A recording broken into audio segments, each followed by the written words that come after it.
Fala pessoal, o vídeo de hoje é sobre o Tord 11, fundo imobiliário de alto risco, que inclusive entregou seu último rendimento, o menor pagamento desde a sua criação. O Leme acabou de emitir esse relatório gerencial, a gente vai dar uma olhada, relatório emitido agora no final de janeiro de 2023. Vamos entender um pouco sobre o que houve com esse pagamento para ter vindo tão baixo, traçar algumas expectativas ali para o futuro. É um fundo que conta com mais de 110 mil cotistas e um patrimônio chegando a quase R$500 bilhão, ok? Então, de antemão, peço a vocês que se inscrevam no canal, isso ajuda demais o crescimento, beleza? Participa também no grupo Telegram, o link vai estar na descrição do vídeo. Vamos ver o relatório por completo do Tord 11. Como já falei do patrimônio, o número de cotistas, o valor patrimonial dele aí está de R$14,02 por cota. Ele está sendo negociado a um valor bem abaixo desses 7,35 que está aqui. Inclusive o valor atual dele é de R$6,29 por cota. Teve uma queda bem acentuada, principalmente devido a esse pagamento bem baixo que ele teve, ok? A gente vê aqui iniciando pela estratégia do fundo, que busca rentabilizar seu patrimônio com retornos significativos acima da média do mercado. Porém, a gente não vem vendo isso nos últimos pagamentos, mas enfim. É um fundo oportunístico de desenvolvimento de projetos imobiliários que utiliza a sobra de caixa para alocar em CRIs e em outros papéis de dívida por meio de estruturas muitas vezes não convencionais, mas que apresentam retorno compatível com o risco tomado. Nos comentários da gestão, ele vai falar ali sobre uns aportes em equity que teve na carteira. Todas as operações do fundo encontram-se adimplentes, né? A gente até meio que vê uma expressão como essa daqui e ao mesmo tempo vê um rendimento tão baixo que às vezes fica sem entender, mas a gente vai entender um pouco sobre esse ativo, que inclusive está com a carteira aí, mais da metade da carteira continua parada, sem render nada. A gente vai ver mais à frente, inclusive esse percentual da carteira que não está rendendo está até aumentando, a gente vai ver mais à frente, beleza? Ele fala aqui sobre a desaceleração dos indicadores de vendas nos últimos meses, junto ao descasamento de caixa gerado pela grande quantidade de extratos e pelo fato do recebimento de vendas ser realizado no prazo e devolução dos extratos a ser a venda, ou seja, as vendas que ele faz ali, ele recebe pagamentos a prazo e quando tem um distrato, ele tem que pagar aquele distrato ali todo de uma vez, todo à vista. Os empreendimentos situados em Caldas Novas possuem um fator adicional referente a esse impacto significativo aí dessa diminuição de vendas, que é referente à saturação da praça, que tem dificultado significativamente as novas vendas do empreendimento. Mais à frente ele cita que recebeu aí 1,9 milhões de dividendos líquidos e de despesas e também de imposto de renda referente ao processo de desinvestimento no grupo Semara. Mais à frente a gente já entra na DRE do ativo, onde ele faz ali por regime caixa e regime competência, tá? A gente olhando aqui em ambos, vamos começar aqui pelo regime caixa, que é o que entrou ali no caixa do Tord. A gente vê que ao longo dos meses aí entrou uns valores aqui até altos aqui, por exemplo, em abril, porém nos demais meses aqui a gente vê valores bem abaixo, inclusive bem menor do que a distribuição, ou seja, por exemplo, aqui em dezembro ele tinha ali 600 mil de resultado do caixa, os 599, e distribuiu aí 2,8 milhões. E a gente vê isso em novembro se repetindo, outubro, setembro. Em agosto não teve o repasse, até porque esses dividendos aqui foram adiantados no mês de julho, ok? Mas a gente vê a grande parte aí, a distribuição bem superior ao resultado obtido em caixa. E a gente vê aqui a reserva do lucro acumulado vem cada vez mais aumentando de forma negativa, tá? Lembrando que o parêntese aqui quer dizer que é um valor negativo, ou seja, valores cada vez menor. Aqui no caso os 600 mil saiu menos 2,8 milhões. No regime competência, considerando diferentemente do caixa, ok? Considerando já os valores ali, os proventos dentro do ativo, a gente tem um resultado contábil também bem menor do que o resultado distribuído. A gente vê, por exemplo, em dezembro, um resultado contábil na faixa de 800 mil, foi distribuído 1,4 milhões e isso se repete para os outros meses. Isso meio que justifica aí essa queda tão brusca no rendimento, caindo de 8 para 4, ou seja, está cada vez mais o resultado sendo pouco, enquanto a distribuição está tirando ali das reservas acumuladas. Inclusive no regime caixa a gente vê aqui a reserva acumulada de lucro contábil, ainda tem até valores expressivos, como a gente vê aqui, de forma positiva. Lembrando que aqui é o regime competência, tá? Ou seja, é considerado todas as movimentações ali, independente se ele for receber esse dinheiro depois, ele já está sendo considerado como se já tivesse no caixa da empresa, ok? Mais à frente a gente vê aqui os últimos rendimentos entregues, a gente vê aqui os 4 centavos, fica aí na expectativa de ver os próximos meses aí se vai continuar nessa casa ou vai tender a diminuir, ou até quem sabe voltar a recuperar aí, mas a gente vê aqui que está um pouco complicado essa questão desses rendimentos de resultado sendo distribuído bem mais, né? Ou seja, o fundo não está com resultado tão satisfatório, está um resultado bem abaixo.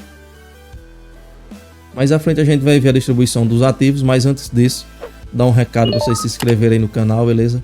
Comenta aí no vídeo se você tem um Tord ou pensa em ter, ou se já teve e acabou se desfazendo. Participa do nosso canal aí se inscrevendo, também participa do grupo Telegram, o link vai estar na descrição do vídeo. Continuando, locação aqui por ativo, a maior parte está em equities, seguido de fundos imobiliários e uma parcela ali em CRIs. Ainda tem uma pequena parcela aqui do imóvel, um apartamento que ele tem, que a gente vai ver mais à frente. O setor, a maior parte em hotelaria, superando aí os 78%, e aqui o grande X da questão do ativo do Tord 11. A gente vê que 53,7%, quase 54% da carteira não está performando nada, ou seja, não está entregando nada de rendimento, enquanto o restante, os 46%, está performando alguma coisa. Quanto à alocação dos CRIs, a gente vê uma taxa de IPCA 11,91 e GPM 15,37.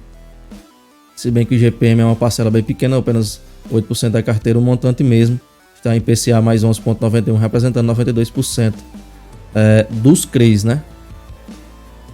Por classe a gente vê a maior parte em subordinada, isso passa um pouco mais de risco, ou seja, é um peso muito alto, quase 90% aí do seu portfólio de CRIs está em série subordinada, que no caso é a série mais arriscada que a gente tem, ok? Uma pequena parte em sênior e outra menor ainda em mezanino, no caso aqui o mais seguro seria o mezanino, porém a gente só tem mais aí série subordinada. O segmento, a maior parte é o corporativo, né? E quanto às garantias, a gente vê aqui que são garantias também não tão seguras. A gente tem LTVs acima de 80%, ou seja, de cada R$100 de garantia que os devedores têm, eles estão pegando R$80, ou seja, é um valor bem próximo ali da garantia, caso venha ter algum problema. O ideal é sempre o LTV menor possível, caso ali de 50% para baixo, o ideal mesmo ali abaixo de 25%, o que é mais arriscado ainda para o ativo. Além da classe subordinada, ainda tem um LTV alto e a gente também tem uma taxa do indexador também alta. Quanto ao portfólio, ainda falando sobre CRIs, a gente vê a maior exposição. Essa operação aqui, PCA mais 2,56, ela está com rating ok ainda, porém a gente vê que várias outras operações já estão merecendo um plano de ação, já estão com alguns problemas que necessitam de um plano de ação ali, necessitam uma certa urgência para serem vistos, analisados e tomados algumas providências. Mais à frente a gente vai ver que ele tem aí, como a gente viu, ele tem a parte de CRIs, mas a maior parte dele é em equities e em fundos imobiliários. E a gente tem aqui 41% em equities e os 40% em fundos imobiliários. A maior participação dele em fundos imobiliários, a gente tem 22% no Serra Verde, que sequer está entregando algum rendimento. A gente vê aqui os últimos rendimentos entregue pelo Serra Verde. Foi no mês 4 de 2022. A outra grande parcela está em um loteamento, ok? No caso aqui tem a descrição que ele tem é somente de lote por metro quadrado, mas tem mais informações nos anexos do relatório. Quanto às equities, maior parte do portfólio, né, bem superior, assim como dos fundos imobiliários, bem superior aos CRIs. O maior peso ali está em 14,71, ou seja, também é uma exposição muito alta, assim como o CRIs. A gente está vendo aqui que 22% do portfólio todo do ativo está em um fundo imobiliário, 11% também está em um lote, aqui em um loteamento, ou seja, acima do que a gente considera os 10%. A gente já vê duas operações aqui No caso, a gente tem mais uma operação aqui, no caso uma equity de 14,71 no Resort do Lago e outra aqui de 11,29 no Cauana Residência, ou seja, é um fundo com uma grande exposição, chegando aqui a 22% no caso de um ativo em fundo imobiliário, e equities também, e outro no caso LOT. Aqui a gente veio no restante do portfólio, a gente viu aquele apartamento que tinha lá no gráfico representando apenas 0,03 do patrimônio. Mais à frente ele vai falar sobre o detalhamento das suas operações, e a gente vê que é um fundo que tem uma taxa alta, né, passando um pouco mais de risco, tem muita série subordinada, passando mais risco ainda, chegando a quase 90%, tem exposição alta, passando, ou seja, mais risco ainda, tanto em fundos imobiliários como também em equities, também muita exposição. Ok, quanto aos CRIs a gente vê mais risco ainda, pois a gente vê aqui várias operações já necessitando de um plano de ação. Inclusive, a maior parte é que a gente tem 1, 2, 3, 4 operações ok, e 1, 2, 3, 4, ou seja, praticamente metade dos CRIs aí dele já estão necessitando de um plano de ação, passando mais risco ainda, e o LTV passando mais risco ainda novamente, né? É um fundo muito, muito arriscado aí, LTVs garantias aí não tão satisfatórias, beleza? Por isso justifica grande parte aí desse valor tão desconsiderado na cotação, e claro, esses pagamentos bem abaixo aí do que ele vem entregando normalmente e arrastando ainda mais a cotação para baixo. Por isso que o P sobre VP do fundo aí está em um dos menores P sobre VP de toda a bolsa, aí chegando a 0,45, né? Apesar de uma grande quantidade de cotistas, P sobre VP muito, muito, muito baixo. Ok? A gente inclusive pode ver algumas operações aqui que tem ele na carteira, que no caso aqui já é mais um ponto negativo também. Por exemplo, o Iridium demanda aí 20% das cotas do TOR de 11 são de posse do Iridium. Também não é um ponto negativo, não é um ponto positivo, ok? É um fundo atualmente aí, por isso justifica tanto essa coisa. E ainda tem outro ponto negativo aqui, essa questão da performance da carteira, que mais da metade da carteira não está performando, né? Outro setor aqui também, a hotelaria, também não é muito bem visto, né? Isso justifica bastante todos os riscos inerentes aqui ao TOR de 11, e isso tem arrastado muito a sua cotação para baixo, beleza? Isso era o que a gente tinha para ver sobre o TOR de 11, o último relatório emitido agora final de janeiro. Peço a vocês novamente aí para se inscreverem no canal, deixa seu like aí no vídeo e valeu!